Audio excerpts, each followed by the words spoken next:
And happy Tuesday night to you folks. How is everybody doing?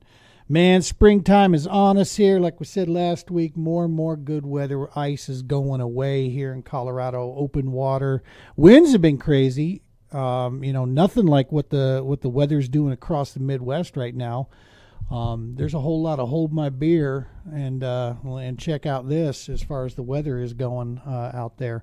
Our hearts go out to all the folks that were affected by this and any of the life lost out there, and to, of course, the first responders that are working across the Midwest right now to get everybody back up and running, make sure everybody's safe out there. Y'all be safe out there. We're thinking of you, and we're thankful and grateful for all the work you're doing out there.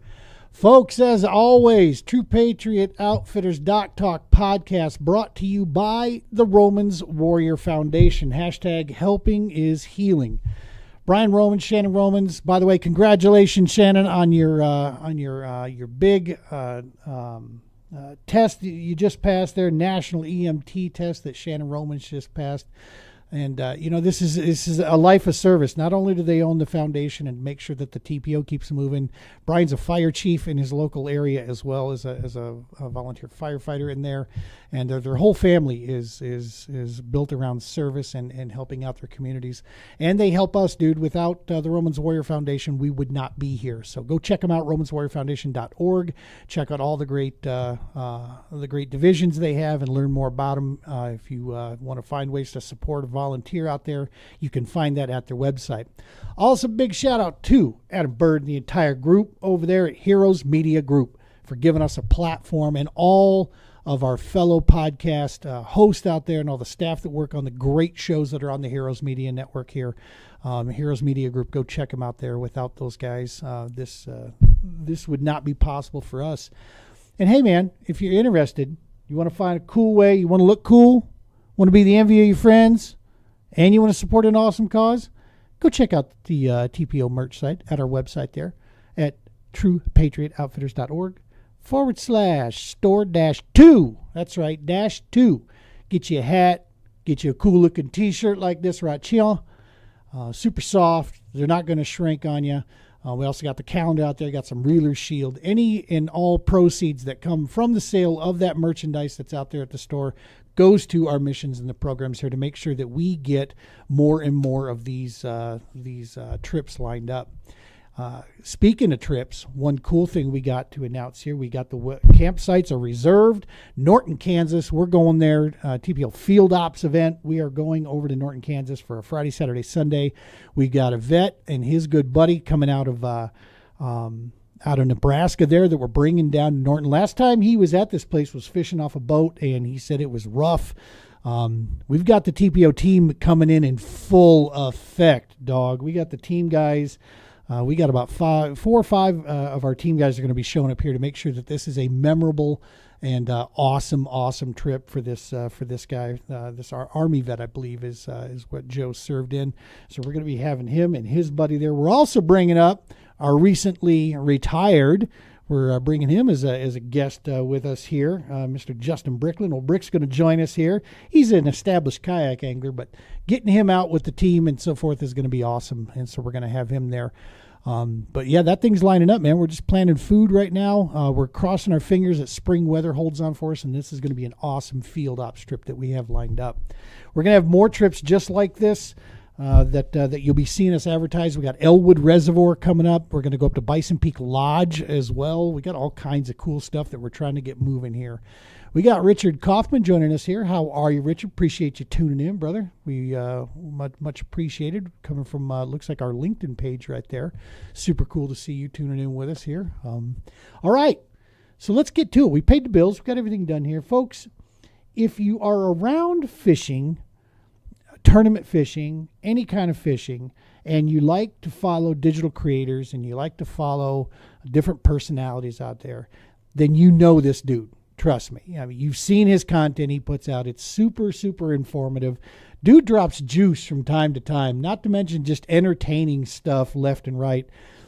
he and I both are a part of Eagle Claw. That's where I caught him the first time, was I saw that he was doing some Eagle Claw stuff, and I started looking through his stuff and just absolutely love the content that he's throwing around out there. He's got a great fan base, and the dude knows how to just flat out catch fish. So I reached out to him. He said, yeah, why not? Let's come on here. And then, yeah, man, we put it all together. So let's go ahead and bring him into the show here, Mr. Luke Routh. Luke, hang on. Let me get the screen just right. I'll get it. I'll find it. There. No, almost. God bless America and Dale Earnhardt Jr. Where is it? They keep changing this stuff up on me. Well, we're going to go with that. How are you, Luke? Good. How are you? I could be better. I keep searching for the right layout, that I'm looking for here, but I'll find it sooner or later. You'll find it about the time we're done, probably. Right? Yeah, I guess this is the one we're going to have to go with. We just got big old mugs now on the screen. Hey, folks are just going to have to deal with it. Yeah.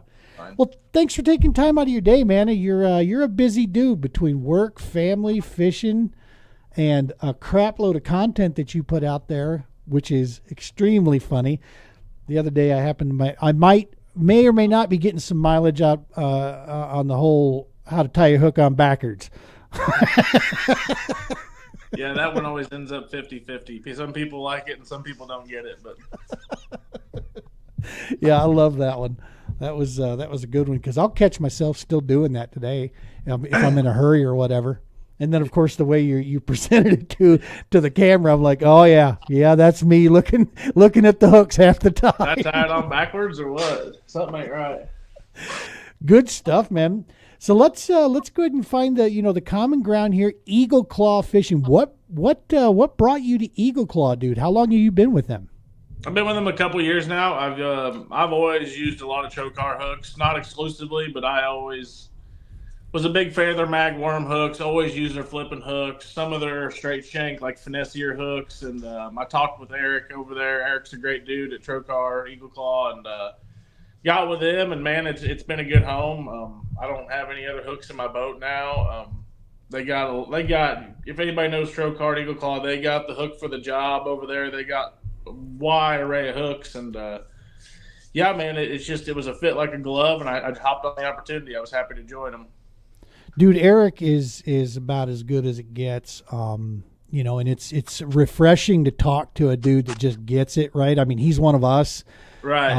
Yeah. Half the time I got to remind myself, hey, that's boss man, because at half the time we're just out there fishing against each other, or we're shooting shit and talking, and it's so cool to see his innovation and where his brain goes, and his thought process with that. And yeah, the Wright and McGill thing, dude, we grew up on that stuff, so that's cool to be a part of that. Right now, he told me, when I told him, I said, I don't want to change anything. Like, I just want to be me. And he goes, I don't want you to change anything. I just want you to be you. And that's definitely a person like me. That's nice and reassuring to hear from some people, because I'm not everybody's cup of tea. So some people like it, some people hate it, and some people really don't care. So it's just nice to have a bunch of people that really want to support me and who I am and what I'm doing. I love it, dude. I love that. So let's talk about you. What do you, when you're not fishing and you're not going to Bass Pro Shops and you're not doing that stuff, what do you do for a living, brother? Man, I'm a manager at a family-owned grocery store. The grocery store has been around since 1965. It was grandparents. Now it's my dad, or my brother's dad. One day it'll be them and mine, and just a lot of working with family, and, some days it's trying. But you know what? I got to think about that the other day, how lucky I am. I live 30 minutes from the majority of my family, so I get to see them every day basically, and could always go over and stop by mom's house and see how everybody's doing. So not a lot of people have those opportunities. So I'm super happy to be able to live a life like that. That's so cool. That is so cool. So I did, when I moved out to Minnesota, Jiminy Christmas, a lifetime ago, back when my kids were itty bitty, I actually, while I was trying to get a job in the IT industry, I was applying in the big city, but in the little town we lived in, a little farm town, about 2,500 people, I actually took a job there at the grocery store as a dairy manager. And bro, scored so much milk and so much yogurts, right? You just had to eat that shit quick. That was all it was. Yeah, it goes out of date soon. You better get it fast.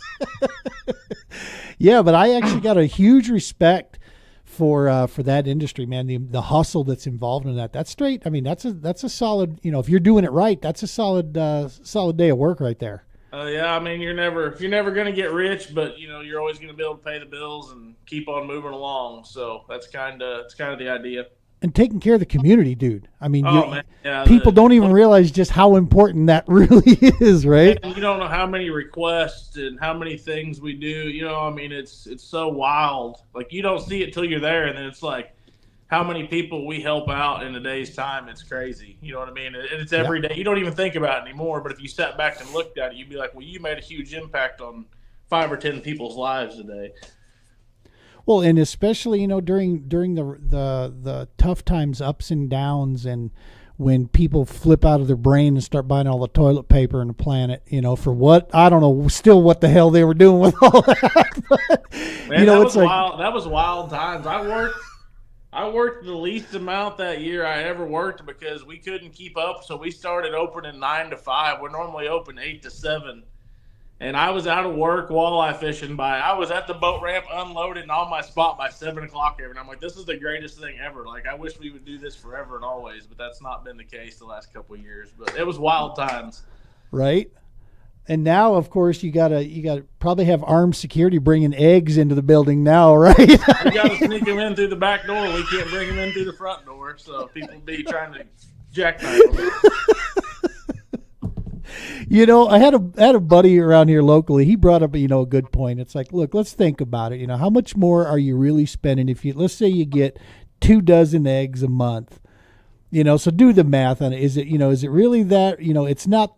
Sure, it stings, but it's not the worst thing that's out there. It's like, let's put things in perspective, right? I had a boss one time that said, be glad your car runs on gas and not milk, or you'd be broke. That's what it Amen, brother. Yes. Yeah, when you start doing the per gallon cost on that stuff, it's like, hello. Yeah, I mean, I understand it sucks for everybody, but like on the grocery store end, like we honestly make less money selling them for what we do now than we did when we were selling them for $1.80 or $1.90. We make less money now just trying to sell them at a price that people can still afford them. Amen. Yeah. So people don't think about that part of it, but no, awesome. It's always our fault too. So right. You do what I do long enough. I mean, you get callous to the comments. Like it's just like whatever. Especially social media. Like if you're gonna do any form of social media, like you better have some thick skin because oh man, people come after you for sure. For the most ridiculous things too. That's yeah. We've been really looking at efficiency. That's been a big thing for us here recently at the TPO, and so we've been looking at energy going into something. What are we getting out of it? And social media has been right on my target, man. Of just watching it closely and going, hey, I don't know. I'm sure. No, where does that land in the whole big scheme of things? What's kind of funny is every time we talk about it, we're using it to talk about it. You know what I mean? So it's like, yeah. I don't think there's a business in this world that isn't made for social media or, a person out there that can't find a role on social media. It's just carving out that role can be tough, and it's a long process. It's not a week process. It's not a month. It's a years, 10 years, 15-year process. In my opinion, like I'm about 4 years into the hardcore social media, and I'm just now seeing some results from the 4 years of work I've done before now. So, well, just your Facebook alone, dude, you're sitting around 50,000 followers that you have just on Facebook alone, out there. Dude, brother, you've been putting in the work. And could you agree to this, that the hard part for old guys like me to grab onto is that there is no 1 + 1 is going to equal 2 every time. You got it. It's like, it truly is like surfing. You got to keep getting yourself out there in the waves, keep waiting for them, and then you got to catch that right one and surf that thing out. I mean, is that closer? I mean, I don't know. I feel like half the people follow me because I'm funny and I post some funny videos, and there's probably a quarter of the people that follow me because they just like me. They like the story, they like whatever they and then probably like you could break it down to sections. An eighth like some of the tips I give, and an eighth just like the way I do my videos, and an eighth of the people hate me. That would make up the whole pie of the people that follow me. So, I mean, any comment's good comment though, right? Yeah, Any no, traction? there's no such thing as a bad comment, and that's the one thing that I really don't like. That as I've let go. Like I used to sitting here, I had I thought I didn't have any time then. Well, I had all the time in the world, it turns out. But I was sitting there, and I genuinely applied everybody's comments, and I wouldn't get in arguments, but like I would go back and forth with people, and we would talk, and it was really cool. And now I just don't. Man, I get like one night a week to reply to as many comments as I can, and it's a hour power session to just type as fast as I can for an hour. My little girl keeps me busy, and I got another one on the way, so it's getting ready to be a real challenge. So Congratulations, man. All right. So I got 2 adult kids. So I get to tell you, one, you can put them into your life, right? You can work your schedule, you work them in. 2, it's going to get flipped on your head, brother, because now everything will revolve around the kids. You know what I mean? That's right. I like the first. deal. I like the first one quite a bit, so I'm ready for the second one to get here and meet her. I'm sure she's going to be awesome too. So That's exciting, man. Congratulations. right, Good stuff, of course. So you're out in Missouri area there. Have you always been in Missouri? Is that your home state? Yeah, lived here my whole life. Lived in the same 25-mile radius my whole life. That is so cool. And fishing clearly is just a part of life out there. I mean, it's part of being in the outdoors, hunting.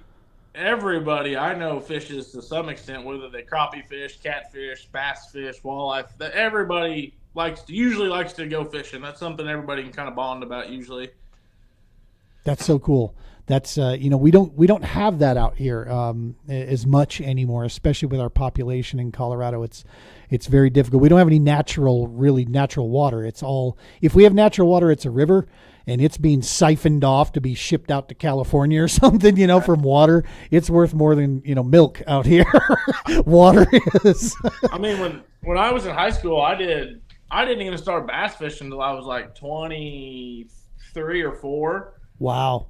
So, I mean, I always just crappie fish growing up. That's all we did. We never did anything else. We always went crappie fishing. My grandpa was a very successful crappie fisherman, not tournament-wise, but that dude filleted more crappies than everybody watching the stream will ever fillet. He was a fish catcher, and, and then I had my tournament partner now. He kind of had an old man that wanted him to fish in tournaments, and they fished a couple together, and he said one day, he's like, "You want to go fish a bass tournament with me?" I'm like, "Man, bass fishing's stupid. I'm never going to like to do that." That was the last words. I remember the first tournament I went to, I had one bait caster. I went and bought it Bass Pro, put some 20-pound Berkeley big game on it, and I had 3 jigs and 2 spinner baits. That's what I had, and a pack of trailers. And we showed up, and we won the first tournament we ever fished. Of course, that's hook, line, and sinker right there. You're done. We had I had my grandpa's boat. It was a 1998 Bass Tracker. He bought it new, and I think I fished my first tournament. What year is it? I think I fished my first tournament in 16 or 17.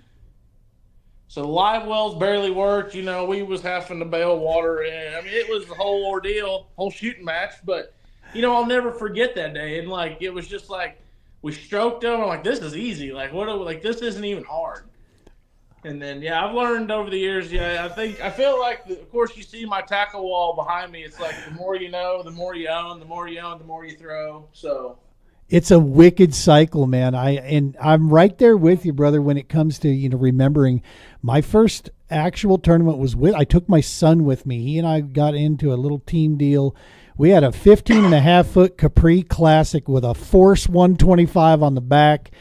And dude, if I squatted nice and low and got my hat backwards, we could pull out at least 32 mile an hour in that thing. I used to run 26 mile an hour in that old Bass Tracker. I could run 26 mile an hour. Hell yeah.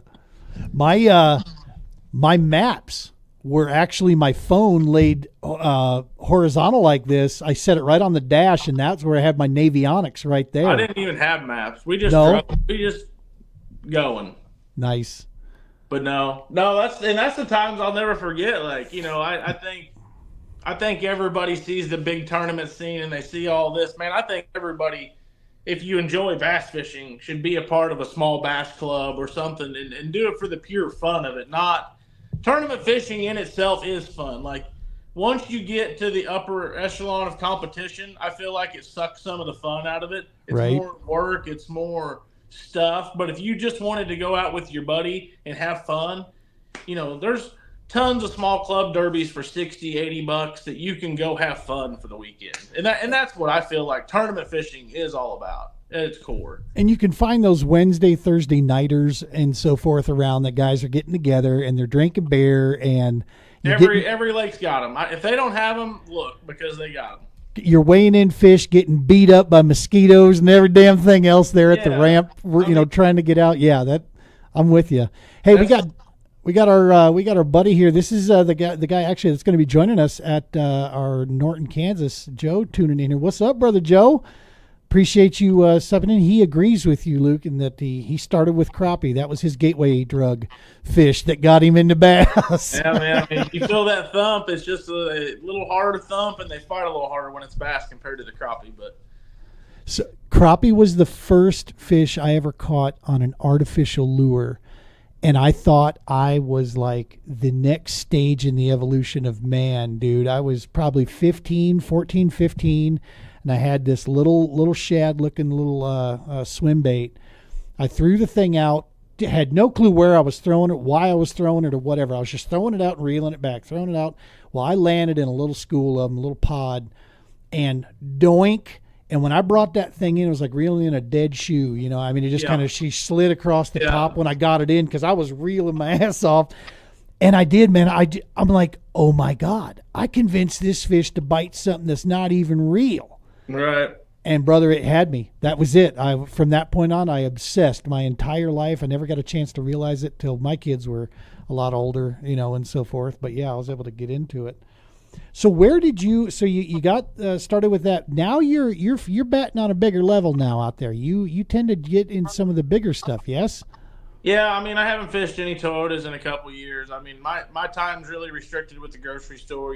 Part of my deal going over there was I told my brother I get 2 out of 3 weekends off. But it's my weekend to work.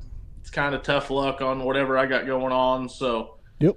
I get 2 out of 3. It's hard to really complain. So, grocery, especially working with your family, you got to give and take a little. And that's kept me on some of that stuff, not a lot of time to practice, stuff like that. We still fish, about the highest level you can here locally as far as team deals go. I fish some solo stuff here around the house that's, about as high you can get within the state. So, I'm definitely confident in my abilities to do better, but it's really the lack of time that's killing me. So, brother Jason Ginger, our team TPO team member coming out of Missouri there. Appreciate you tuning in, Jason. Now let's go down a little rabbit hole with man, because you're a dude that's been around, you're experienced. I want your opinion on this. I got to be honest, man, with the way things have been laying out on the pro scene, and it didn't matter. It's not because of one topic or another. But the pro scene in general, back when you first got in, like you said, 16, when you were first going there and we were looking at this thing as a possibility of, trying to win our way up the ladder, right? Are you feeling the way I'm feeling, that I'm like disenchanted these days, dude, with the upper ends, with the elites, with Bass Pro Tour, with all of it? There's just, it just seems to right now these days they're getting further and further away from guys like you and I, just because of where everything's going, between the technology, the entry, the lack of consistency across all the major platforms. It's kind of a grab bag of stuff.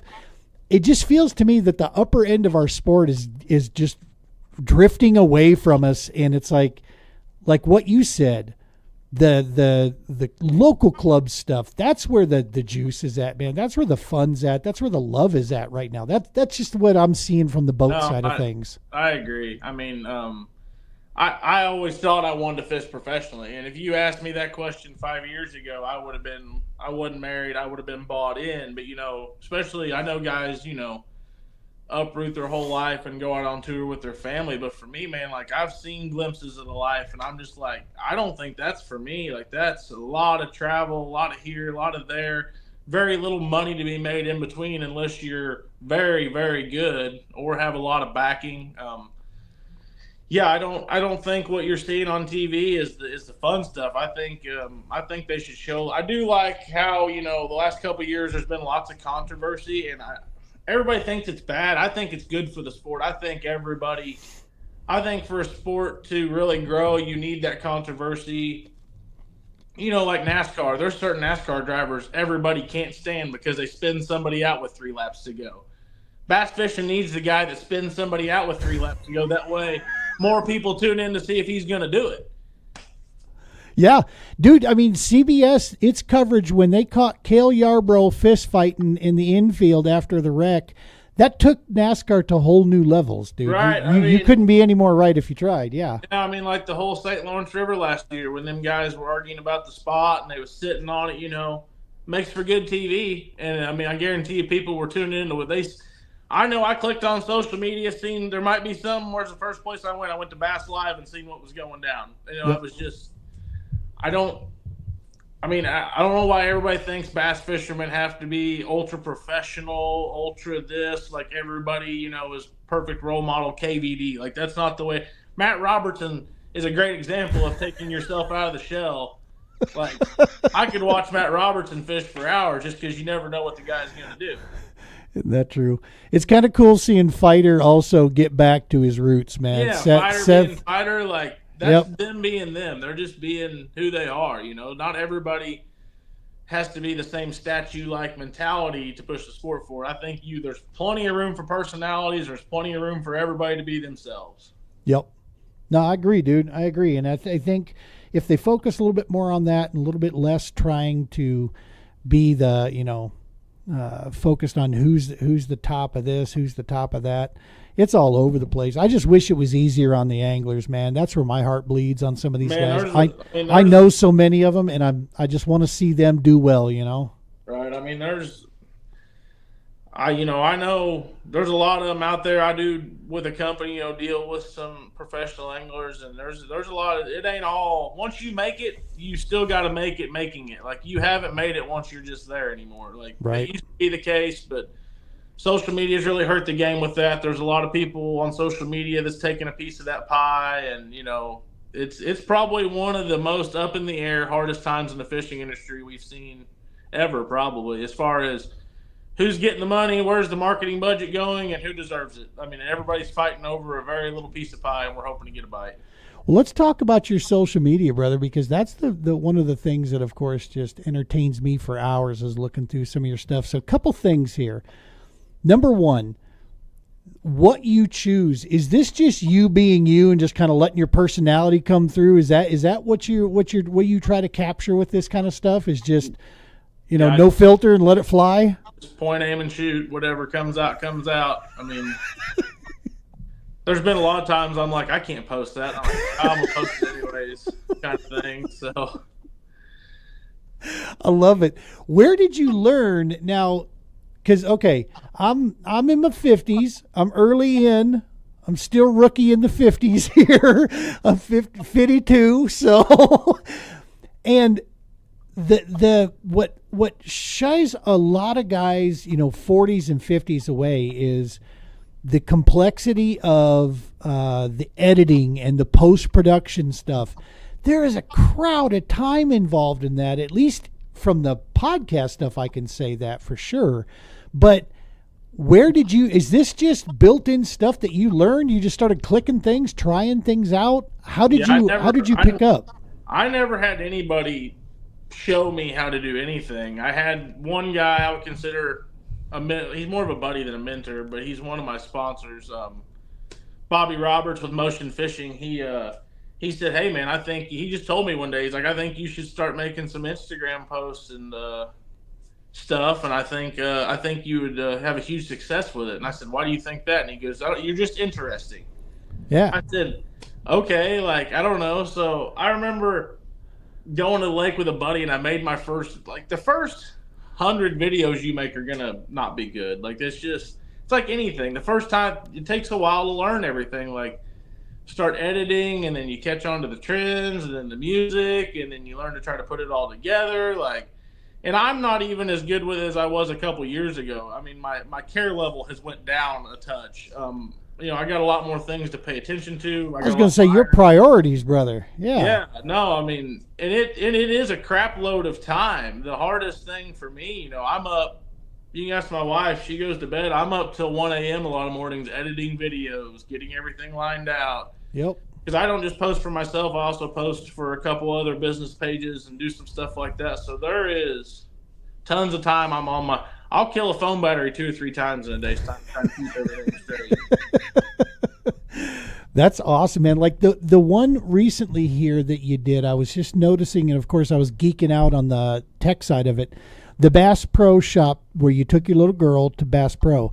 Yeah. That's a series of like 9, 10, 12, 15, 20 different videos that you put all together and timelined it out.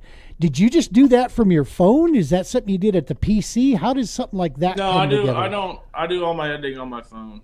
Wow. I do all my editing in the TikTok app. Okay, so you're in TikTok using it. Yep. Gotcha. It's the easiest one I've found to edit on for me is TikTok. Gotcha. Yeah. I mean, I just kind of I wanted to capture, I just knew going, I wanted to capture the experience of taking my daughter to Bass Pro for the first time. That was cool. So I did the little video here at the house that we put on our matching shirts, and we were getting ready to go. And then we got there, and I showed me getting her out of the truck, and we're walking in, and she was happy that day, so she cooperated. It was like, okay, cool, she's going to cooperate. Just kind of let everything shot in between. Like, if the camera wasn't rolling, I would have been asking her the same questions. Like, I was just kind of start recording. I'm not one of those people that keep my phone on record the whole time. I'm just like, well, I think this would be cool. We'll get a quick video of this. I'm not scared to talk out in public, but man, where people walk around with the vlogging cameras, that's not me. I hate even wearing my chesty up to weigh it. I don't know what it is about that. I don't like that, but it's just I try to get the video idea in my head. I make a quick outline. I want to show us getting ready. I want to show our time there. I want to show us having a good time. Shoot 10 or 12 videos and then put them all together. A lot of my talking videos, I'm okay sitting here talking back and forth with you, but if I have to hold my phone here and talk for a minute and a half straight, there's some guys that are very good at it. I'm not one of those people. I'll mess a word up. I'll forget what I'm trying to say for whatever reason. So that's what a lot of times I'll chop it up into 10-second segments where I can kind of regather my thoughts and get everything to go along. That's what really helps me. And like I said, everybody's different. Just got to find what works for you, right? Yeah, you got to find what works for you. There's a lot of guys that can talk exactly on point, say everything they want to say and how they say it for 2 minutes straight. Me, it's like after I finish the sentence, where am I going next? Where am I going next? I can't remember. I get not nervous. It's just as long as if I'm having a conversation with somebody, it just kind of flows. But if I'm out there by myself, it kind of gets twisted up sometimes. Dude, I think, though, that there's some genius to that because I think that's the attention span of most of the people that are out there. It's about that 3 to 10 seconds, right? So when you're changing up the video like that, it keeps re-grabbing them, and I think that helps. It's got to help with retention and such, and that's what that was makes a lot of your stuff to work. That was a big thing when I first started, was changing the camera angle every 5 seconds. And there's a lot that went into it that you just pick up with. But that's cool. Like I said, the older I've gotten, the sloppier I've gotten, and people still enjoy the videos and stuff. I can still make some really good videos, but my time to sit down and make what I really want to make is at a minimum. So I got to be on point and get everything done in a timeline. Like I might have one day in 2 weeks to go out on the boat, capture some pictures, capture some videos, come in, edit them, get them all ready, for 2 weeks. Like that's kind of my day now. That's kind of my timeline now. So it's not like used to, I didn't work till I worked 11 to 7. So, I could go out of the morning, get everything. I could get a bunch of stuff, go to work, come home, edit them, do it all again the next day. That's not the case anymore. So, well, dude, it's called priorities, and you're a father now. You got your priorities proper where they need to be. You got a beautiful little girl, beautiful family. What's the wife think of the content you put out? Does she roll her eyes at you like mine does me? Or yeah, she tells me I'm not very bright sometimes, but especially if they're about her. She knows. He goes, I'm not that way. I said, I know that, but everybody else thinks women are typically this way, so that's the way you need to be. It's business, honey. It's just business. I've never had that. I've never had her one time say a cross word about me wanting to go fishing or this or that. She's that's awesome. Been super supportive. She knows this is who I am. It's a part of what I do. And even, if I quit fishing all the big tournaments and stuff tomorrow, like I'm still gonna have a 10 rig and I'm still gonna go fishing. I'm still gonna fishing's always gonna be a part of my life, and she understands that. So That's super so thankful cool. for that. I feel you there, man. It took me two to get it right, and one that my wife, she totally understands the outdoors. Now the work of serving those that serve or have served, that really is step there. But it's still, I'll tell you, this time of year where it's, I can't get out and do as much fishing as I used to. That's where it really starts to get to me of just how bad I need to be out on that water. What are you fishing out of these days? What's the crowd? I left the boat world behind, brother. I'm all kayak now with the new canoe unlimited. What are you fishing out of right now? I got a 2022 Nitro Z19. Nice. That's about the most, I could have spent more money, but I'm like, I didn't want to spend any money at all. So I kind of went in the middle with the 19, and that's a nice hull. That's a nice hull. It's been an absolute tank of a boat. I mean, I've put that boat through the paces. It's tested. It's always got me back. It's never left me stranded. Don't get me wrong. There's been problems. Every boat has If you own a boat, it's had a problem. Yep. I think that's one of the biggest. Everybody, the Icon. They're nice boats. Everybody trying to upsell people on these really nice. They're nice boats. All boats are nice. I've never been in a boat that I didn't think was nice. Like, as long as you're out there on the water fishing, that's a nice boat to me. But I've never. My grandpa didn't have a brand new bass boat. We haven't always had a new boat. When I bought this new boat, that was a giant step for me and a luxury. And I'm like, all my extra money goes to this boat. So that's basically my baby at the time. Now I got a baby. But anyways, so I think everybody thinks they need that, to go fishing these days. I hear a lot of people message me and say, I just ain't got the boat, or I ain't got this. And I tell them, there's the kayak world, there's little boats, there's 10 rigs. Like, there's a boat out there for you that if you really want to put in the extra work some extra hours, whatever, you can get on the lake and enjoy your time. Totally can. You can build it where you want. I feel you on that. I had a 2020 Z21, and that people, there was always that thought, nitro this, nitro that. I heard all the stuff, people talking, but I did a lot of homework, man. I was coming out of a Triton that I had, and I loved that Triton. The Triton was awesome, but when I was looking, I knew I could buy the new one, so it was down between a Nitro, a Phoenix, and a Triton for a brand new one. And I him-hawed back and forth. I looked at everything, and I asked the other guys, I'm like, show me where this extra 25, 30 grand is at. If you can tell me where that 25, 30 grand is located, I'll go with you. And they couldn't. The first word to come out of the guy at the Phoenix side was, well, the trailer is made. I'm like, yo, brother, I said 25 grand. You're talking about a $5,000 unit there.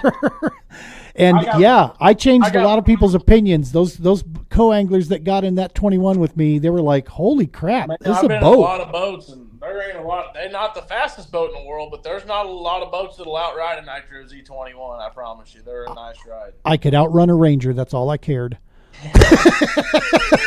If I could pass the guy in the Ranger, I was good. I passed this old boy I fished against all the time in the Toyota Series one time, and he had a 21-foot Ranger, and I had my Z19.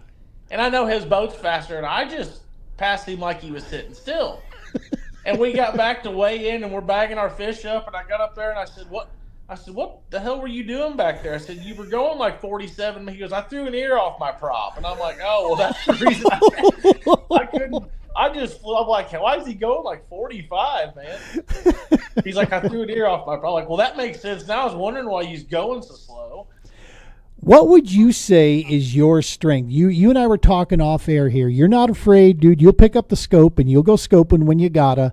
What would you say is your wheelhouse, though, Luke? For if left to your own devices, and you can choose how you want to fish, what's in your wheelhouse? What's Luke going to? What's your pickup? You give me all the shallow fishing, power water basic, or shallow water power fishing basics, and that's where I'm going to be. I'm going to be a jig, a spinnerbait, a chatterbait, glide bait, square bill, buzz bait. I knew I liked you. And that's just that's why I'm in my happy place, man. That's just that's what I keep. This time of year so exciting because I know it's getting ready to happen, but yet I'm still staring at the screen knowing it's not time yet. and it's just they're coming. They're we're coming. one warm week away from me not staring at this thing again for another 3 months, so 2 months anyways. So yeah, man, that to me. That's and maybe it's because that's the roots, right? It's the throwback. It's what we all learned. It's that's bass fishing. I mean, to me, that's bass fishing. Like, if I never got to flip a jig next to a tree and have a bass hit it again, like, I'd be sad. Like, if I had to always go out in the middle of the pocket and catch them on a spinning pole, I'd be a little upset. Agreed. Yeah, man. There's the biggest fish. My PB came off of a jig bite. I'm happy to report that while jigs took a second, backstage for me for the last 2-3 years, I have 2 full bins packed now with my standard AT jigs. I got my finesse jigs. I got my swim jigs back. We're coming in all guns blazing, man. That's where it's at. You're just about 2 boxes behind me, but yeah, you. Well, in a kayak, yeah, I had to thin down in the kayak, dog. I'll tell you, I went from 32 rods down to 8. Oh, there's always too much stuff in my boat. I'm one of those guys that, and I've gotten better, but man, I think about all the crap I owned when I first started. Like, I was like, okay, I'm going to buy every color straight worm. And I never even threw a straight worm.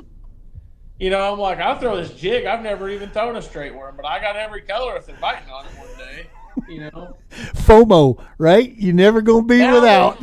Now there's a lot of stuff in my boat, but it's a lot of the same. Like, there's 4 packs of this. There's 5 packs of, like, it's the same stuff. It's just multiples of it. So we got a guy here tuning in for us on the YouTube side of things. How are they staged at Stockton right now? You get a chance to get out there?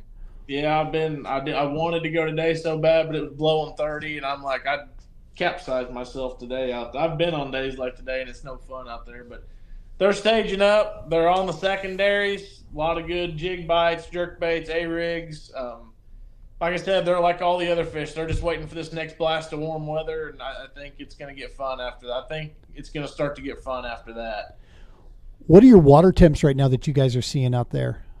Ranges? Man, we got like an upper end river section, and then we got like, main lake. It's a pretty just normal lake. There's a river and a dam, and out by the dam, you're looking 46, 47. And up the river, you're looking 50 to 55, depending on the day. Wow. Yeah, that's a lot warmer than us. We were just creeping in on the 40s and starting to get into the low 40s out here on a lot of our water. Yeah, sure. no, it happened fast. It went from the lake was froze to 2 weeks later we had 55-degree water temp, and that, to me, the fish are still behind that actual water temp. But they're catching up to it. They're starting to know. I've always thought length of day is really important. Feel like the longer the day goes on, the more the fish notice it. So, hey, they live on that sun and moon clock more than they do the water conditions. Leave it to this guy to give us a visual that'll give us nightmares. Our man Eric tuning in. 55 is skinny dipping temps. Woo! I don't know about all that. Yeah. Exactly. If I hung up one of them clutch glide baits, I might have to consider it at this point. But that's borderline. Right. Yeah, man. $150 glide bait or being cold for a little bit. I'm like, well, I can be cold for a minute probably. I see those guys jumping in for those 3.5 pounders, on the TV and such, and I'm like, I don't know, dog. I don't know. It makes but yeah, good TV though. Right. What do we got here? Stacy Jordan, our man, loves Stacy here. He knows you as well. Stockton Whisper caught a limit of whites at Big Sack today. Nice, good stuff. It's cool to see the when the worlds of the kayak fishing and bass boat, when they work together, and they a lot of times there's always this I'll admit it, back in the boat days, I remember seeing the kayak guys up at La Crosse. And I didn't think much of them. I didn't think much about it because I just saw all these kayak guys jumping in the water off the shorelines. I didn't think much about, what was going on at the time when I was buzzing, running up the Black River or running down, the Pool 8 or whatever. And it was later down the line when I was running in both worlds for 1 year. And then I went all in on the kayak side, and it started like Dude, no, it's the same thing. It's the same desire that you get out there. We have a different situation in Colorado because our water is so crowded. So, and it's just not boat friendly. It just isn't. You get more than about 10, 15 bass boats on one of our lakes, and it's starting to, guys are going to be on top of each other. It's, regardless of how long, there's only such good fish and water. I've had a buddy trying to get me in a kayak for years, and then I can't give up the boat just yet. I'm like, I need to stay around in the boat. But I mean, what you've been doing it for a couple of years, like what's your positive and negatives compared boat fishing to kayak fishing? Like, I understand they're two totally different things. I mean, at the end of the day, we're still fishing. Yep. I feel like, kayak fishing, like I've never been, but like you only got a battery that's going to last so long, and like there's a lot more planning involved, I feel like. Yeah, you get in that water, you lose your hang down, Eric. That much is certain. You ain't doing the helicopter no more. You doing the light switch. So that's a great question, man. Here, and yeah, of course, Matt Collins also Team Eagle Claw here. Take Eric out of here. I don't want to see that. For real, man. No, so I'll say this: what I miss about the boat, the comfort. The technology, being able to focus 100% solely on the fishing and the environment that I'm looking at on a map, being able to run a lake pattern, right? If it's a primary point day, I can run, and I don't think twice about it, 30, 40 miles of main lake points if I want to. Now, out here, it was an easy sail for me just because, like I said before, we don't have the really waters for that. Where you live, there's waters for that. And I think there I might miss it a little bit more. The thing that I do love, the obvious thing about the kayak, number one, is the cost of maintenance and upkeep. Brother, I pull away from a gas station smiling now because all I got is a bottle of water and a protein bar. That's all I need. And give me a 110 outlet and I'm refueled. So that's the obvious, cost of ownership and maintenance is a nice thing. But I will say this: kayak fishing has improved my skill set and exposed my weaknesses faster because of the fact that I can't leave this given area. I have got to settle in and figure it the hell out because I know they're here, but for whatever reason, my go-to isn't working. So now when a really good kayak angler gets through a cove, I'll tell you what, brother, there ain't no meat left on that bone. They have picked it clean because that's their home. And, I'm lucky in the having New Canoe and the Unlimited. My boat can handle bigger water with very little issue, and I can run, 6-7 miles without really worrying. I'm running Amped Outdoors lithium, so I got the juice for days. I'll get to and fro. Everything's happy dappy. But when I'm running and my rod is on my lap, I ain't catching fish. So I got that always in my head going, get the damn bait in the water, dude. What are you doing running, It doesn't take near as long to go 6 miles at 70 miles an hour. That's what I'm saying. I miss that. Dropping the hot throttle there, hammering that thing down and boogieing. Telling your partner, sit down. Here we go. Yeah, I do miss that. Now I miss that nice cushion deck. I miss a little bit of the casting freedom of being able to really cast that thing into some places. Right. But you can do it on the kayak. You just you really gotta pay at least 40% of your attention's got to be on your craft and making sure you're safe and that you're not about to, do something stupid. So you do have to, keep the navigation in mind. But if you're on a little body of water, brother, it's a cool thing to get out there and experience and just see, because you're in their environment, especially like my trip to La Crosse. Dude, when you get back in those weeds and those sloughs in a kayak, there ain't nothing like that because you don't worry about ripping your lower end unit off. You can get back in there and you're actually wondering, where the hell's that snake going to get in my boat from? Because right. I know he's close. So, yeah. Eric, what is he? Kayak's margin of error is very slim. Too bad choices and derby's done. Yep, running and running isn't a thing like it is. That's true. Very true. Yeah, bathroom situation is very different also. I got bit by a snake in a tournament one time. Oh, shit. Yeah, we was flipping willow trees, and I went in after I had about a 4-pounder pinned up in the bottom of a willow tree, and I bent down and put my arm across this willow limb, and there was a snake on it. And it would, thank goodness, I thought it was a water moccasin, but it was just a water snake. And it bit me on the arm. They're mean, those water snakes. They're angry. They're very territorial. And I reached across this limb, and of course, I'm just like fish, I'm not looking at anything else. And all of a sudden, I pulled my arm back, and my partner goes, "What?" And I'm like, I felt like something bit me, and then I was bleeding from my arm.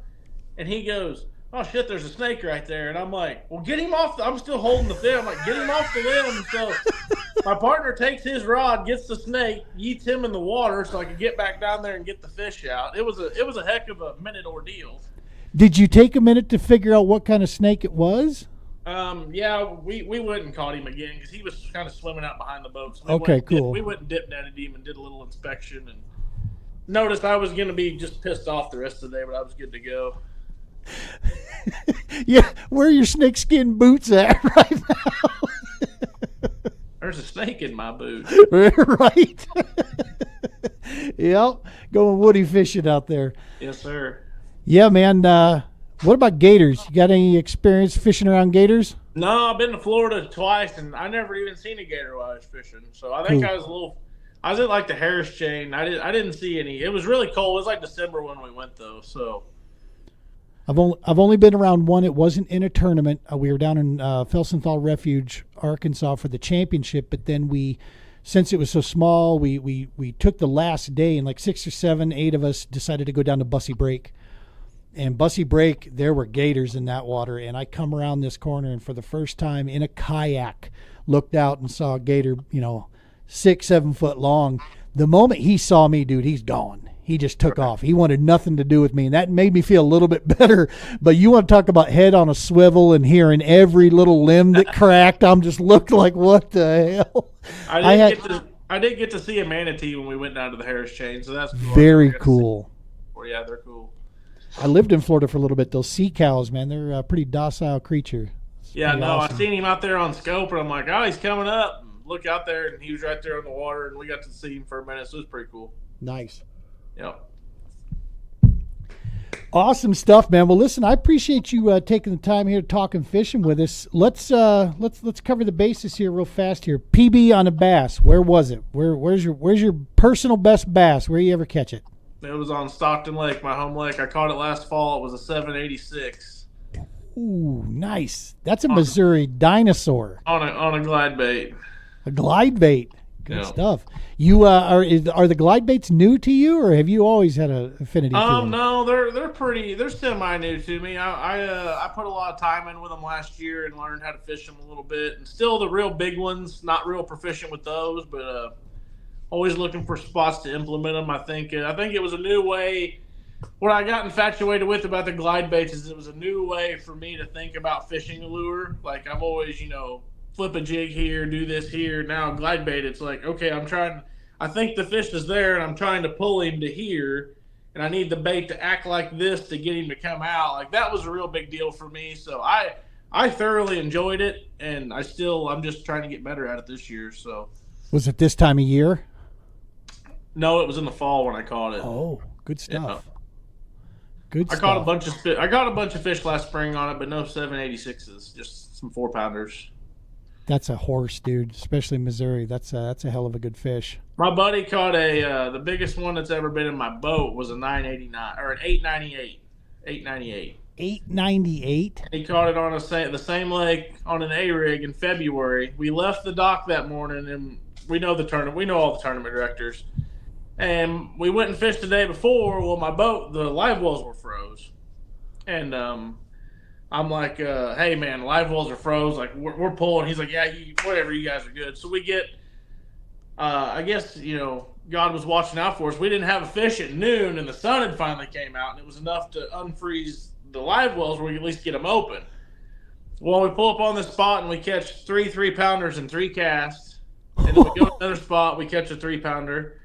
We go to the next spot, and he catches that 898, and we always have a running joke. Like, if I get hung up, I'm like, I think I'm going to need the net on this one and kind of pull against it. And he goes, yeah, well, he swings, and he goes, I think I'm going to need the net on this one. I said, yeah, funny. He goes, no, I'm not kidding. Like, this isn't a brush pile. I got it. And I see this thing down there, and I'm like, that's a 10-pounder. You know, like, I'm just looking at it like 12. The water's getting clear. It's like 12. I'm like, that's a 10-pounder.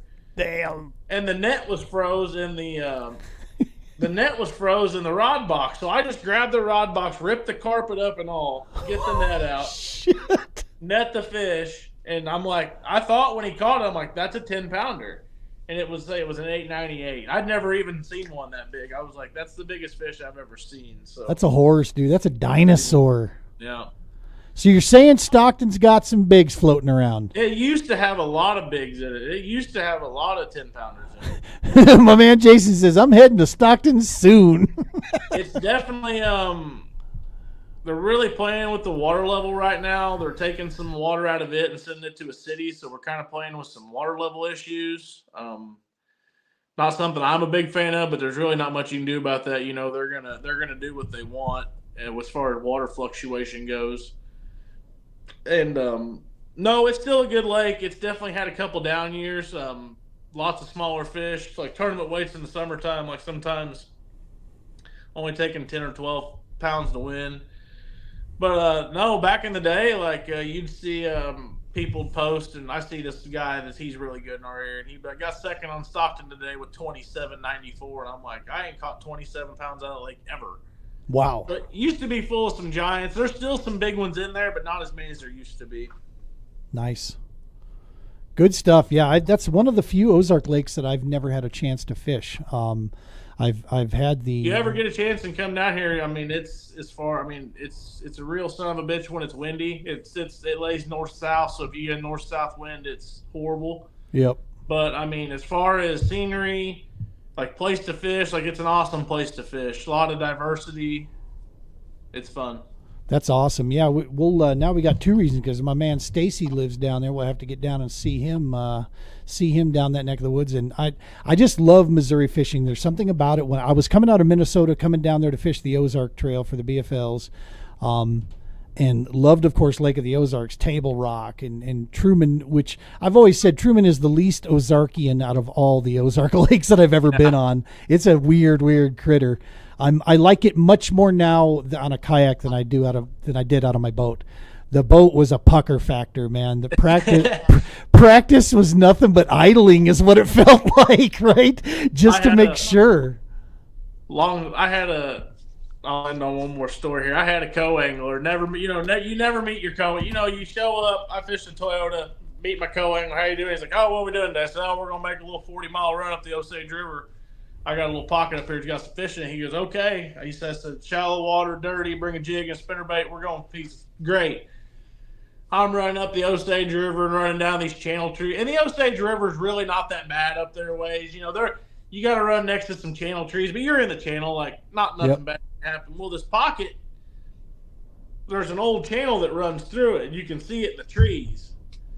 Well, I've ran in there about 50 times before, so I knew where I was going. And that old boy, as soon as I went to cut in there, his eyes, I look over, he's worried. You know, he's like, hey man.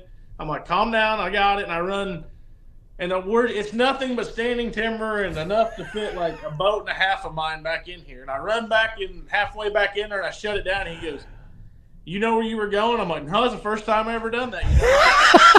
You know?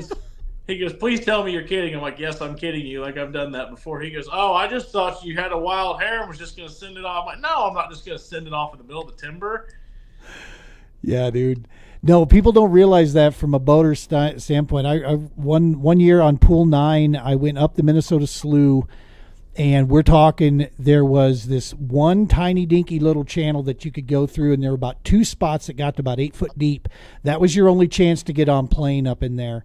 And I idled that thing a good solid 6-7 miles up in, doing 3-4 mile an hour, and putting skull and crossbones all over the place, because boom, I'd hit something, go nope.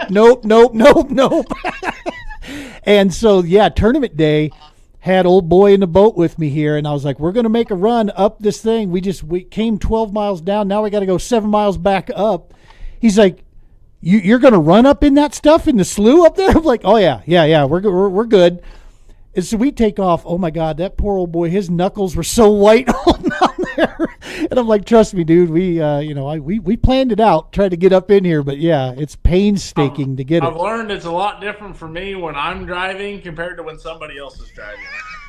Isn't that the truth? Like, if I'm driving, I'm not that nervous about it. The person riding with me is always way more nervous than I am. So Agreed.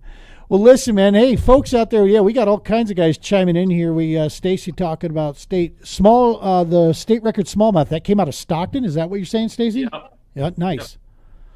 Jason talking about it's a great lake all the way around, and we have a lake here that is just. We've actually started our own hashtag FBL. For James Watson's setup, ours is Fish Boyd Lake. And he says Truman is the Boyd of Missouri out there. Joe talk about Truman is the first lake that you ever bass fished on. Well, that could have gone either way, either real frustrating or really cool. I personally like Truman Lake. It's challenging for an angler. There's a lot of stuff on Truman Lake you could go do, but it can be a really, really good fishery too. Agreed. That's the All-American Kayak Classic's going to be going off there. It's probably pretty much the biggest kayak event that's in the Midwest that goes off each year, and it goes on Truman. That'll be at the Eric beginning came out. of May. Did he fish that last year? Yeah. The same tournament? Yeah. Yep. And I'm not sure, if you're still watching there, are you planning on hitting that? I feel like it's a good lake to have that kind of thing on because there's so much lake and there's so Truman's one of those lakes. It's hard one pocket's really not a ton better than the rest, so it's a great place to put a tournament out there and see what guys can do. Yep. Last time I was on that lake with my boat, all my bass left and the white bass stripers came in and replaced them, and so I almost had to catch myself going, okay, this is fun, but it's not going to cash me a check. I need to get out of here because they knocked all my boys out of here. Yeah, no, that's one of the best things about going over fishing in the fall. You just pick up a spinnerbait and you fish some of that suspending timber, and you're liable to catch a big old wiper hybrid, whatever they are. Yeah, and there's lots of them in there, and they grow them big. Yeah. Jason wanted to know what's the walleye bite up there right now. I don't know what walleye look like on Truman. I've never really targeted them. No, I've been catching walleye on Stockton. Been going after dark and throwing a clown jerkbait. It's going to be too windy to go the next couple nights, but any night's been good. I'm sure they're biting. It's just too windy for me to want to go out there and do it tonight. It's blowing 30, and that lake's dangerous even in the daylight, so I'm not about to go out there after dark and try to catch some walleye. No, I don't blame you. I'm hearing the outer sides of my house trying to get ripped off right now with the wind we got. It's funny because I'm not mentor, but I know these kids, and they're ate up with it right now. And he's 17. He called me a day and he said, "You want to go fishing?" And I said, "Well, yeah, I do." And I had to go drop my daughter off. I had a bunch of stuff I had to go do. I called him about 1. I said, "I ain't gonna make it, kid." And he goes, "Well, I'm gonna fish till dark." And I said, "I used to be as ate up as you are, but I ain't that mad at him anymore. I'm just not. There's better days to go catch him, I promise." And he caught a bunch of fish, but it's just I've just thought to myself, I ain't that mad at him anymore. I hear that. Yeah, I've had the same realization with temperatures myself, man. It's freezing lines, anything below 32 degrees. Nope. Hot cocoa and fuzzy bunny slippers. I'm staying indoors at that point. I got the gear to stay warm, but no, it's just not fun to me anymore. You say 32, if the day starts below 25, I'm I can deal with the frozen line for the first hour and a half, but after that, I'm I'm out. I don't want to do it all day. I tried. We've got a little group of guys out here called the Winter Rough Riders, and it's a bunch of my buddies that get out there and they go as long as we don't have ice. They'll get out there regardless of the temps. They're out there in the kayaks and they're fishing away. And I wanted to. I feel it. Come January, beginning of February, the cabin fever's real. But I went out there and I'm just I'm just not having fun, dude. This is dipping my stupid pole in the water constantly. And I'm no. Man, if I got about a week, I can go a week and my attitude starts to deteriorate if I haven't went fishing. And my wife can sense that now. She'll be like, "You need to go fishing," and I'll be like, "Yeah, I do. Like that's what I really need to go do." And it's kind of funny, like the things that keep us us. Like me, like I need to go fishing. So that's awesome. Well, listen, brother, thank you so very much for taking time out of your busy day here, man. Congratulations on your beautiful family, and now you got kid number 2 showing up there. Another little bass angler in the works. That's awesome. Can't wait to see more cool content, and huge thanks to your wife for sharing you with the rest of us and letting you get out there doing the things you love, man. We appreciate you cutting out time for us. Well, thank you for having me on, and I had a lot of fun. You bet, dude. And we'll be looking to catch up with you. And if we get into that neck of the woods, which I'm hoping we do, I got to look you up, man. We'll have to we'll come out there, and I'm not racing you, but I got room on the deck. You ain't got to bring the kayak. You can just come Nice. I love it, man. All right, brother. Well, you take care, man, and tight lines out there. Be safe as always. Yep. Thank you. You too. All right. We'll see ya. See ya. All right, folks, that's going to wrap it up for us here. Hey, all you folks that were tuning in live to us here, we really, really sincerely appreciate you stopping in here and chatting with Luke with us, and sharing some of the awesome stuff in there. Luke is you got to go check out his stuff. I'm telling you right now, if you've not had a chance, get over to and get his Facebook, his Instagram. Check out YouTube as well. Look up Luke Routh Fishing up there. You're going to love the content. Like I said, it's entertaining. He spills some good juice out there, and it's going to make you a better angler all the way around the board. And if he's on Team Eagle Claw, he's a badass dude, and he's an awesome human being. And that's the bottom line, because Eagle Claw doesn't put anybody but those people. Present company excluded on that, but nevertheless, as always, folks, make sure when you're checking us out at the True Patriot Outfitters YouTube channel, our Facebooks, make sure to give us a like and a follow. It's a great way to support the cause and support next week. Bro, check it next week. If you're a kayak angler, you don't want to miss this one. We are going to sit down with, here's the announcement, we have none other than Mr. Chad Hoover of the KBF is going to come join us here, finally getting this Navy vet on the show with us to come chat with us and talk about the KBF, talk about this upcoming season. We'll ask him some tough questions here and there, and make sure that just kind of figure out what's going on with KBF as far as where everything's at. And what they're, some of the new stuff they got going. Chad's been working feverishly over there, and it's definitely going to be something that we are excited about. We have been wanting to have Chad on our show for a long time. So next Tuesday night, Heroes Media Group. Make sure you tune in with us. We got Chad Hoover. You'll be seeing all the advertisements coming out there. As always, folks, tight lines. Be safe.